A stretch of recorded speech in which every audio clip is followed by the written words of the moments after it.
Hello everyone, and welcome back to my channel. I'd love it if you could leave a comment letting me know where you're listening from around the world. Also, don't forget to like and subscribe if you're enjoying this video. Story: The Flooded Basement. Part 1. The storm's arrival.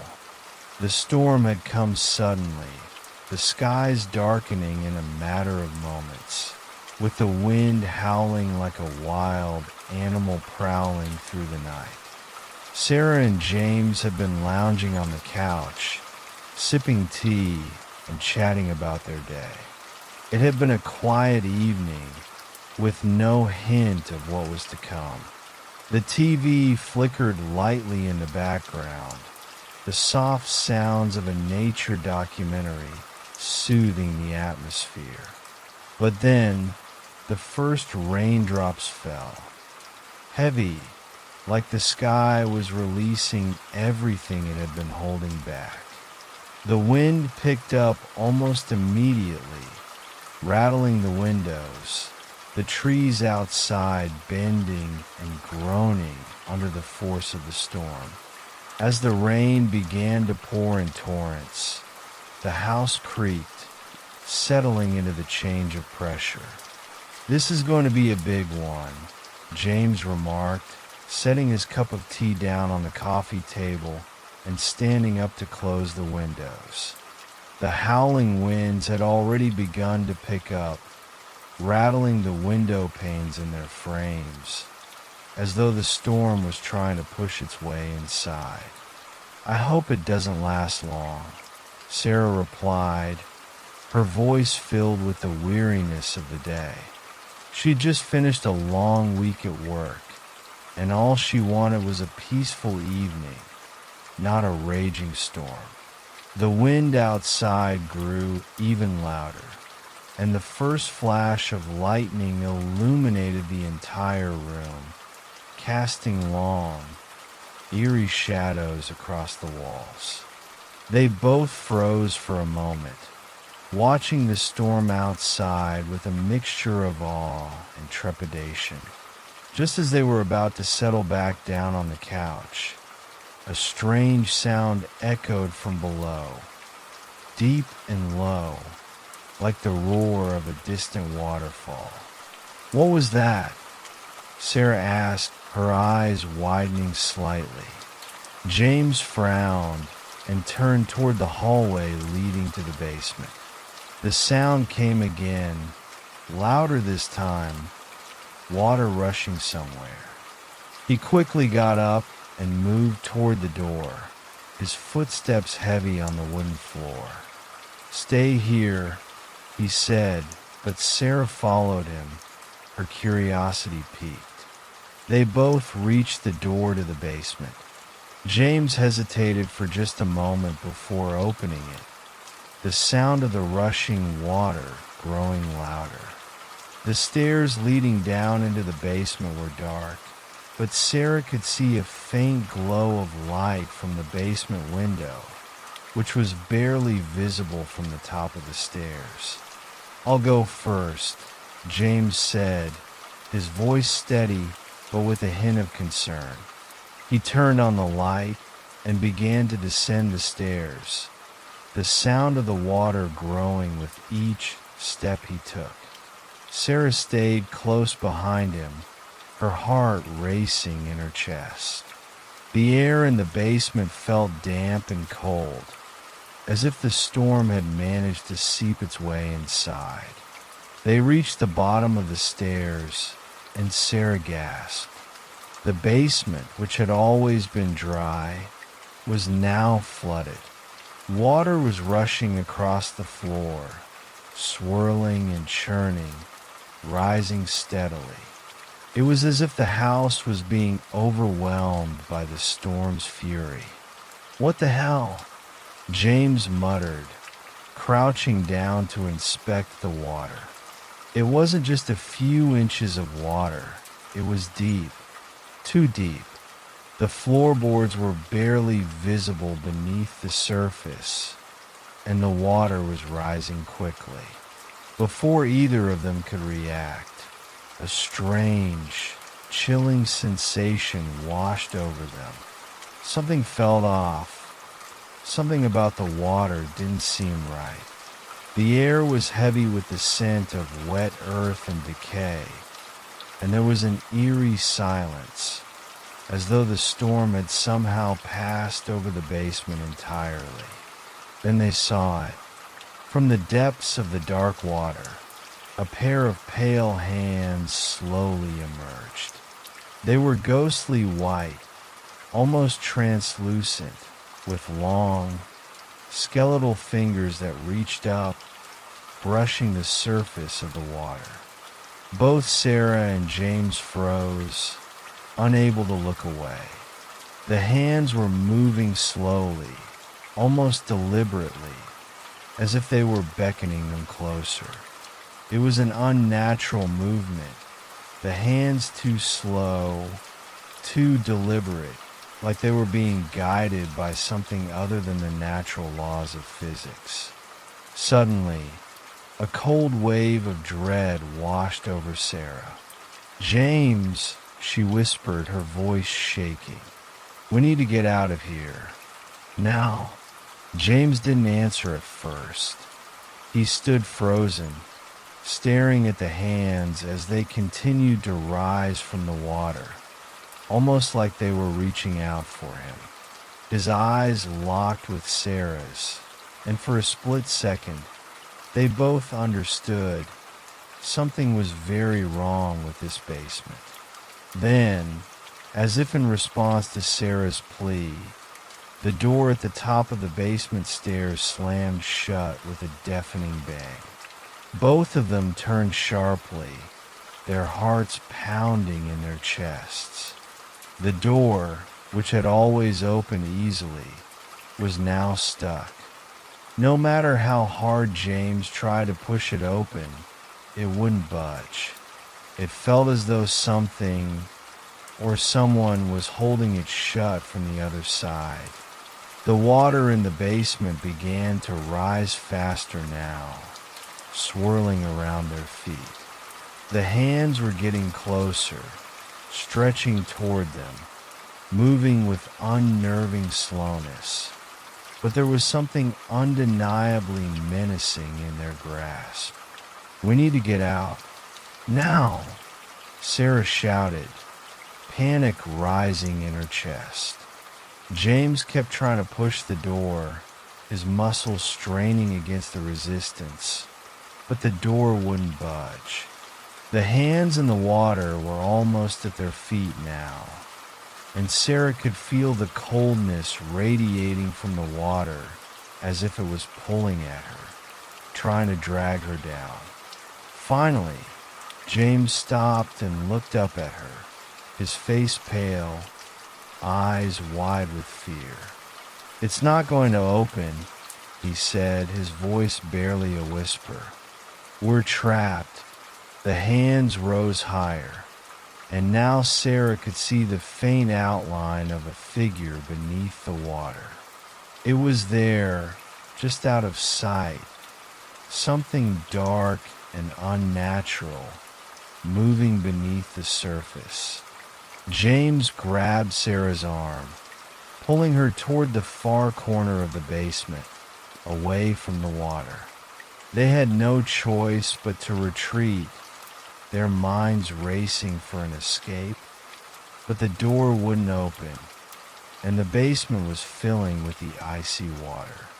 The shadows seemed to grow deeper and darker, as though the storm itself had entered the house, and everything around them was closing in. Suddenly, another sound, louder this time, echoed in the basement. A low, guttural moan, like the wind howling through an ancient tunnel, came from the depths of the water. There was no mistaking it now. Something was in the basement with them. Part 2. The grip of the water. The air in the basement was thick with tension, a feeling that sank into Sarah's bones. The water continued to rise, inching its way up the walls, creeping toward the ceiling.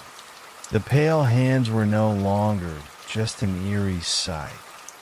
They were a presence, tangible and horrifying, slowly emerging from the depths.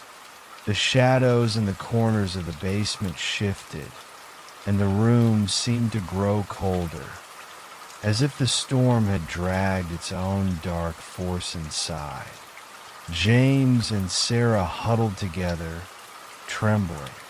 The sound of the rushing water had become deafening, and the strange groaning noise grew louder, echoing through the walls. Sarah's breath came in shallow gasps as her eyes darted around the room. She couldn't shake the feeling that something was watching them, something older and more sinister than just a flood. There's something down there with us," James whispered, his voice barely audible over the roar of the water. He glanced nervously toward the corner of the basement, where the shadows seemed to be moving in a way that wasn't natural. The figure beneath the water had vanished, but it hadn't gone far. The feeling of being watched only intensified. Suddenly, there was a loud crack. Sarah and James whipped their heads around, heartbeats thundering in their chests.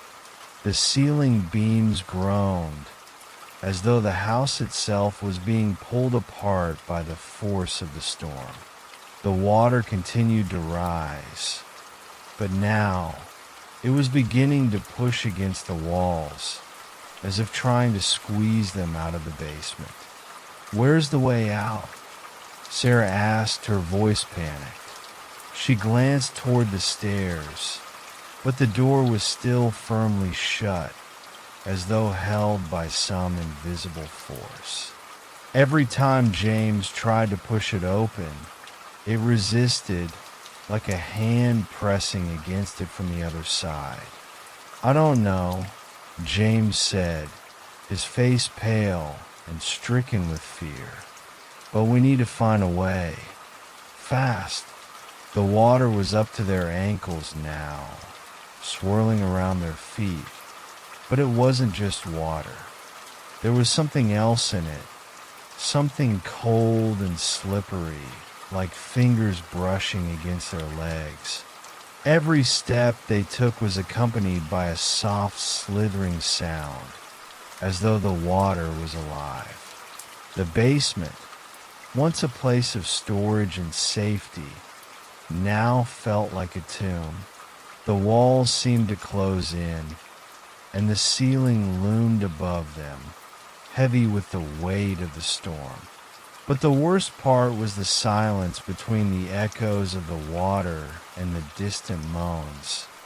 It was the kind of silence that wrapped around them, suffocating, as though the house itself was holding its breath. Another crack, louder this time.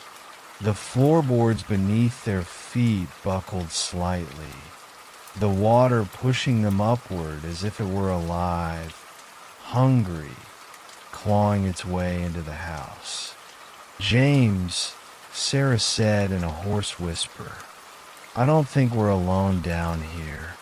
James turned toward her, his face drawn with fear. His eyes darted around the room, trying to pierce the shadows. "What do you mean?"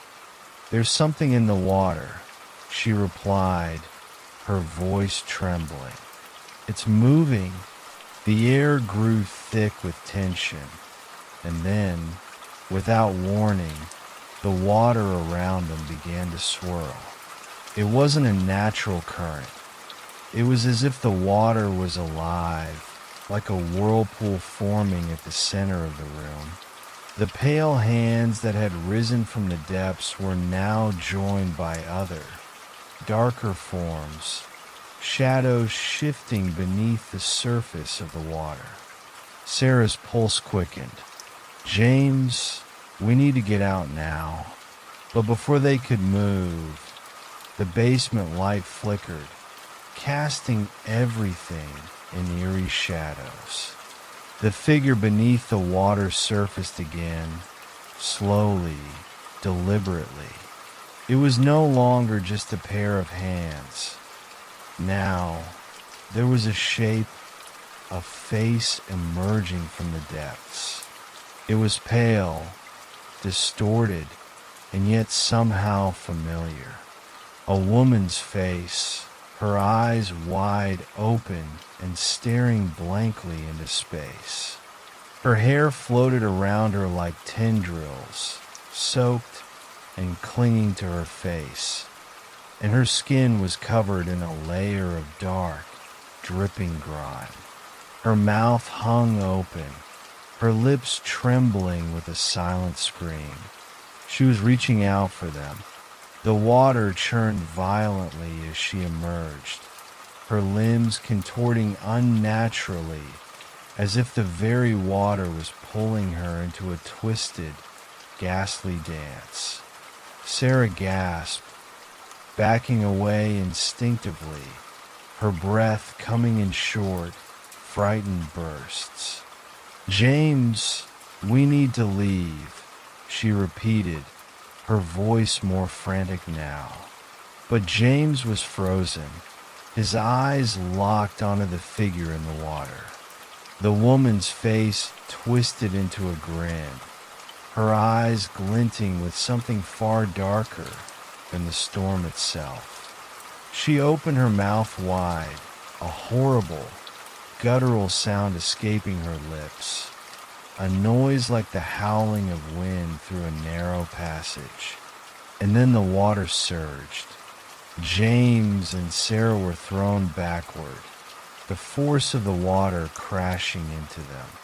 The water felt wrong, too cold, as if it were alive. As the water pulled them under, the walls of the basement seemed to close in, suffocating them, as though the house itself were conspiring to drown them.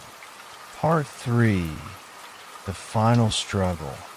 James and Sarah gasped for air as the water surged over their heads, pulling them under. The basement, once their home, had become an insidious trap, a prison they couldn't escape. The water was relentless, pushing and pulling them in all directions, as though the very house itself was alive and determined to keep them inside. Sarah reached out, her hand grazing James's as the water tugged them apart. Her heart raced in her chest, her lungs burning from the lack of air. She could hear the sound of water sloshing in her ears, but it was drowned out by something far worse. Voices. Soft whispers, distant at first, began to fill the space around them. They echoed in the depths of the water, a chorus of voices calling out to them, reaching through the dark, urging them to listen. Sarah tried to focus, trying to make sense of the words, but they were drowned out by the rush of the water. Suddenly, something cold brushed against her leg. Sarah screamed, but the sound was muffled by the water around her. The cold sensation crept up her body, and she felt an icy hand wrap around her ankle. It pulled, yanking her deeper into the flooded basement. "James!" she gasped, kicking her legs desperately. She reached for him, her fingers brushing against his, but the current was too strong. The water swirled around them, pulling them in different directions. James struggled, his hands flailing to find something, anything to hold on to. The lights flickered again, casting long shadows across the flooded room. Then he saw her again, the woman. She was standing in the center of the room, her limbs contorted, her mouth stretched into an eerie, silent scream. Her eyes were locked onto his, filled with a deep, unsettling emptiness. "Help!" James shouted, but the words felt useless in the drowning silence of the basement. He tried to push forward, but the water was pulling him down, deeper into the inky blackness. The woman's face twisted, a terrible grin spreading across her pale features. She reached out toward him, her fingers elongating, as if stretching across the water's surface to grasp him. Her mouth opened wide, revealing rows of sharp, jagged teeth, and she lunged forward with terrifying speed. With a final, desperate cry, James managed to grab hold of a broken piece of wood floating in the water. The jagged edge cut into his palm, but he didn't care. It was something to hold on to. Sarah, too, fought against the current, her arms flailing as she tried to swim toward him. She felt herself being pulled deeper, the water consuming her, but she didn't give up. Her hand touched the edge of the wood, and she latched onto it with all her strength. Together, they held on, their breaths shallow and frantic as they were dragged through the darkness of the flooded basement. But the house wasn't finished with them yet. The walls creaked and groaned as though the structure itself was alive, shifting and pulling them deeper into its embrace. James and Sarah fought with everything they had left, pushing against the floodwaters, their minds focused on one thing: escape. The woman's face loomed ever closer, her hands reaching for them, her body twisting unnaturally. But then, just as it seemed like they would be lost forever, the lights flickered one final time. The water began to recede, slowly at first, as if the house had released its grip on them. The current weakened, and the pressure on their bodies lessened. The woman's figure dissolved into the darkness, her ghastly smile fading with the rising tide. The whispers in the water faded, and the rushing sound of the flood was replaced by silence, an unsettling, heavy silence that filled the basement. Gasping for air, Sarah and James struggled to their feet. The water was still high, but it was no longer trying to drag them under. They clung to the floating debris, trembling with fear and exhaustion, trying to understand what had just happened. The house creaked again, but this time it felt different. There was no more pulling, no more suffocating weight. The storm outside had begun to quiet, its fury subsiding, leaving only the heavy rain pattering against the windows. "We need to get out," Sarah whispered, her voice hoarse from the ordeal. James nodded, but his eyes were wide with disbelief. The woman, the shadow in the water. Had it all been real? Had the house truly been alive? Or had the storm somehow twisted their minds? The door to the basement groaned, and with a final push, James managed to open it. The basement was still flooded, but the way out was clear. They stumbled up the stairs, their legs weak beneath them, and into the house above. Outside, the storm was still raging, but the worst of it had passed. The floodwaters began to recede, leaving behind only the wreckage of what had been. The sky, once dark and violet, was now clearing, a soft, calming light breaking through the clouds. The house was silent. The danger had passed, but the questions remained. What had happened? Why had the water risen so quickly? And most importantly, what had the house wanted from them? Sarah looked at James, her eyes wide with the realization that they had barely escaped with their lives. "We're safe," she said, her voice barely above a whisper. "But I don't think we'll ever truly understand." James looked around the house, his face pale. "I don't think we were meant to."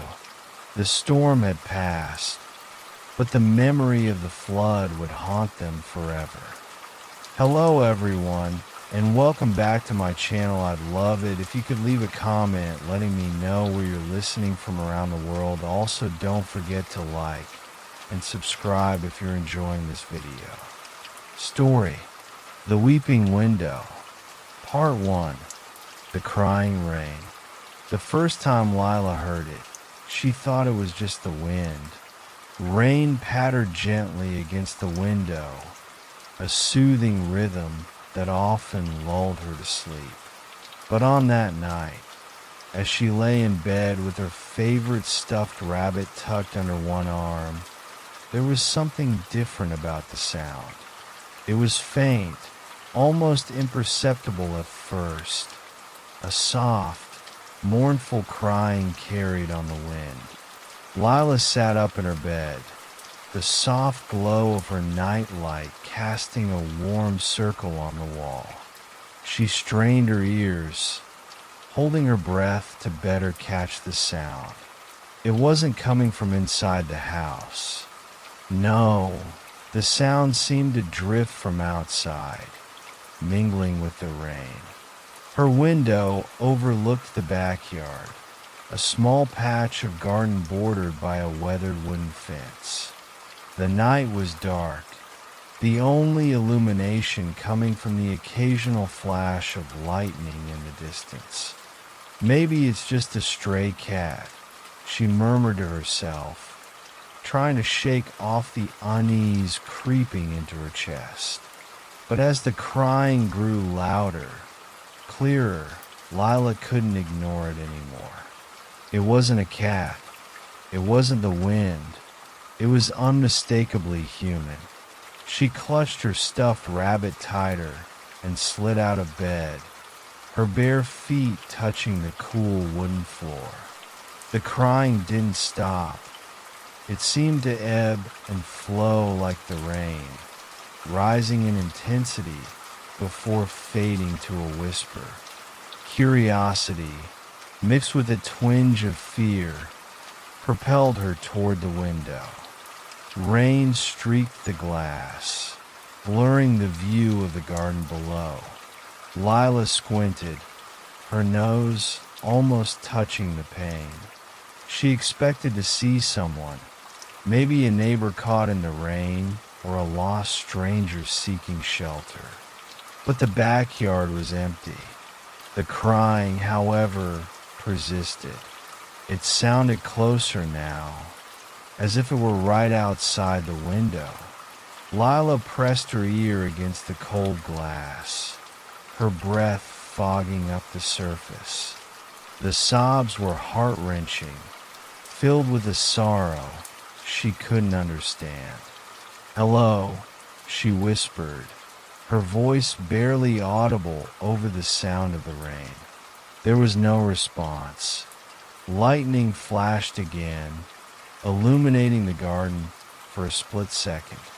Lila's heart leapt as she thought she saw a shadow move near the fence. But when the darkness returned, the garden was still.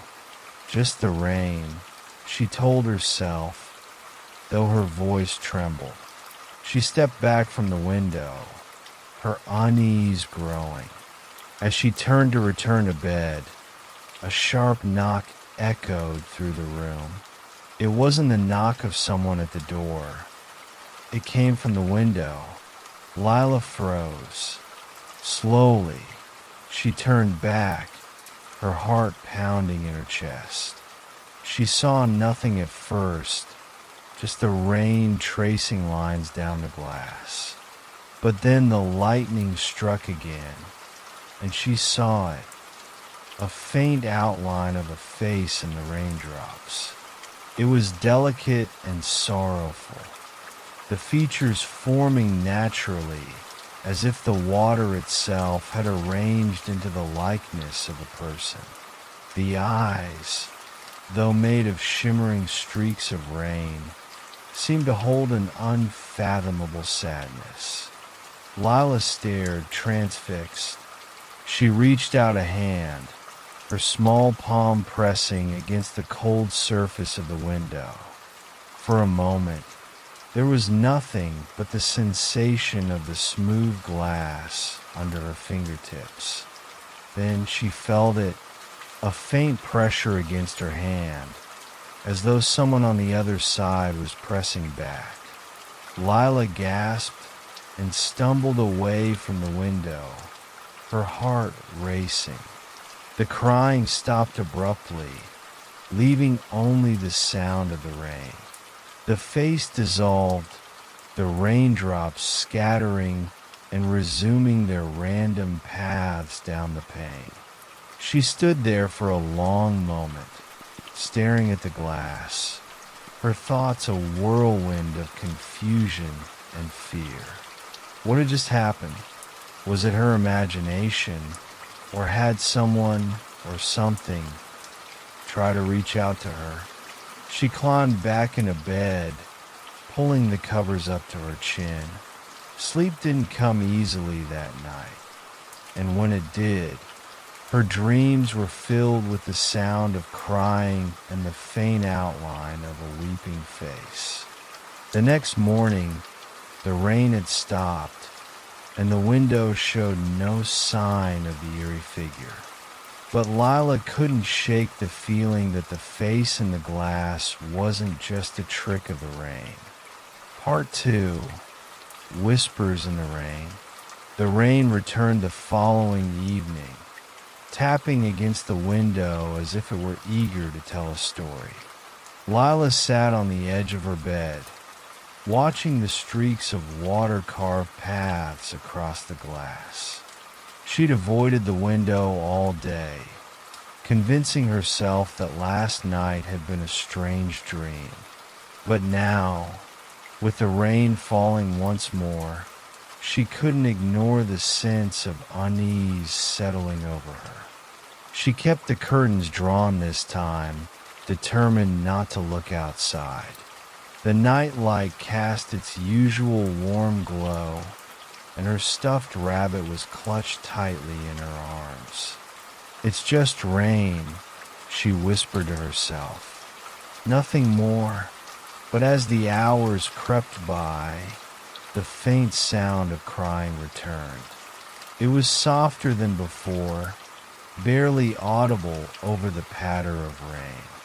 Lila froze, her grip on the rabbit tightening. The sound seemed to drift from the window again, pulling at her curiosity like an invisible thread. Lila, her name. It was spoken so softly that she almost didn't catch it. Her breath hitched, and she stared at the closed curtains. The voice was faint, almost drowned out by the rain, but unmistakable. Someone had whispered her name. "Who's there?" she called out, her voice trembling. No answer came, only the sound of the crying and the rain. Lila's heart raced, but something urged her to get up. She approached the window slowly, her footsteps light against the floor. With a shaky hand, she pulled the curtain aside. The face was back. It was clearer this time, the raindrops forming delicate features that seemed to shimmer in the dim light. The sorrow in its expression was almost unbearable, as though the weight of the world rested on its delicate features. "Lila," the voice whispered again, though the lips of the face didn't move. Her fear warred with her curiosity. "What do you want?" she asked, her voice barely more than a whisper. The face didn't respond, but the rain seemed to shift, forming words against the glass. Lila leaned closer, her eyes scanning the faint shapes. "Help me." A chill ran down her spine. "How?" she asked, her voice trembling. The face didn't answer, but the crying grew louder, almost desperate. Lightning flashed, illuminating the backyard once more. This time, Lila saw something, an object half buried in the soil near the fence. It was shiny and metallic, catching the light for a brief moment before the darkness swallowed it again. "Is that?" She trailed off, unsure of what she was seeing. The rain pressed harder against the window, as if urging her to act. She glanced back at her bed, considering the safety of her warm blankets. But the pull of the crying, the sorrow etched into that face, was too strong to ignore. Grabbing her flashlight from the bedside table, she slipped on her rain boots and a jacket. The house was silent as she tiptoed down the stairs, her parents sound asleep in their room. The back door creaked as she opened it, and the cold rain immediately soaked her hair and clothes. The backyard was darker than she'd expected, the beam of her flashlight cutting through the misty downpour. She made her way toward the fence, her boots squelching in the mud. The metallic object was still there, glinting faintly as the rain fell on it. Lila crouched down, brushing aside the wet soil. Her fingers closed around something cold and smooth, a locket. It was old, its once shiny surface tarnished and worn. The clasp was rusted, but with some effort, she managed to pry it open. Inside was a tiny photograph of a young woman with kind eyes and a gentle smile. Lila stared at the locket, her heart heavy with a sadness she couldn't explain. Was this who the face belonged to? The rain seemed to lighten for a moment, and the crying stopped. But before Lila could feel relief, the whisper returned. "Lila, hurry." She spun around, shining her flashlight toward the house. The light caught something moving, a shadow darting past the window of her bedroom. Her heart leapt into her throat. Someone was inside. Part 3, A Voice in the Storm. Lila's grip tightened around the flashlight as her heart raced. Rain continued to pour, mingling with the fear coursing through her veins. She stared at the window of her bedroom, her mind racing. Had someone been watching her? She wanted to call out to her parents, but hesitated, afraid the voice might hear her first. Clutching the locket in one hand, she crept toward the back door, her boots sinking into the muddy ground. She knew she had to check, had to make sure her family was safe. The kitchen was eerily quiet as she slipped back inside. Her wet clothes left a trail of water droplets on the floor, but she barely noticed. She turned off her flashlight, not wanting to draw attention to herself. The house felt heavier somehow, as though the storm outside had seeped into its walls. She climbed the stairs slowly, each creak of the wooden steps making her wince. The hallway leading to her bedroom stretched before her, shrouded in shadows.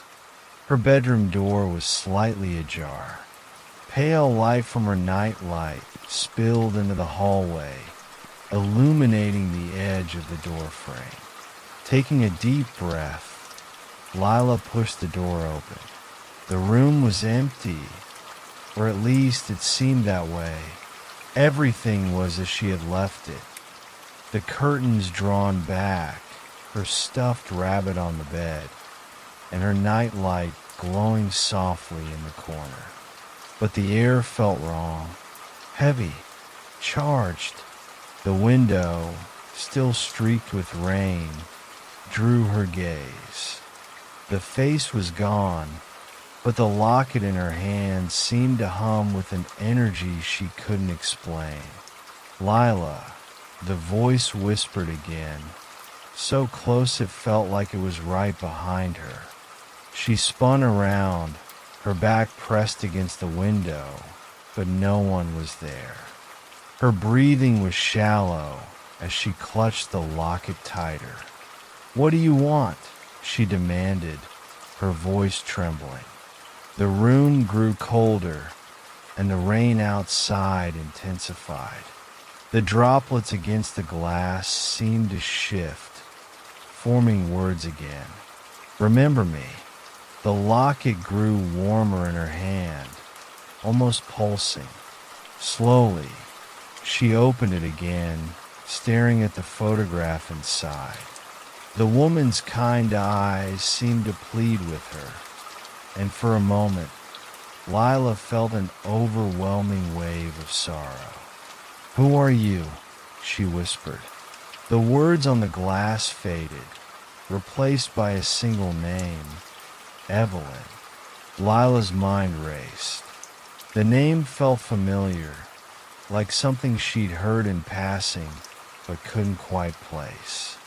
She stepped away from the window, clutching the locket to her chest.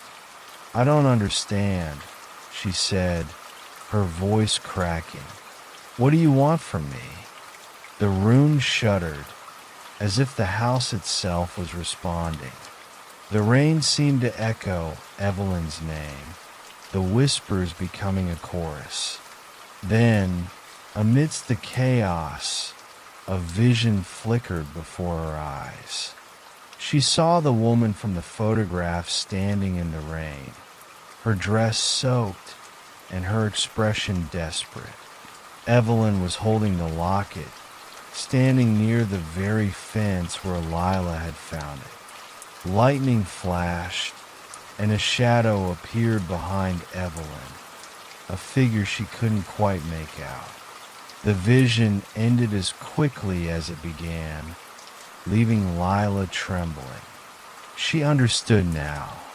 Evelyn had been here, in this very yard, years ago. Something had happened to her, something terrible.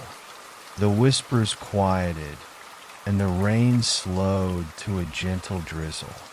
Lila turned back to the window, her reflection staring back at her. For a moment, she thought she saw Evelyn's face overlaid on her own, a faint smile gracing her features. "I'll remember," Lila promised softly. The locket grew cool in her hand, and the house seemed to exhale, the oppressive weight lifting. She felt a strange sense of peace, as though she had fulfilled a silent promise. That night, as the rain continued its gentle patter, Lila fell asleep holding the locket. Evelyn's sorrow had found its voice, and though the details of her story remain a mystery, Lila knew she had done the right thing. The storm passed, leaving the world quiet and calm. But every time it rained, Lila would look to her window, half expecting to see Evelyn's face. And in her heart, she would whisper, "I remember." The end.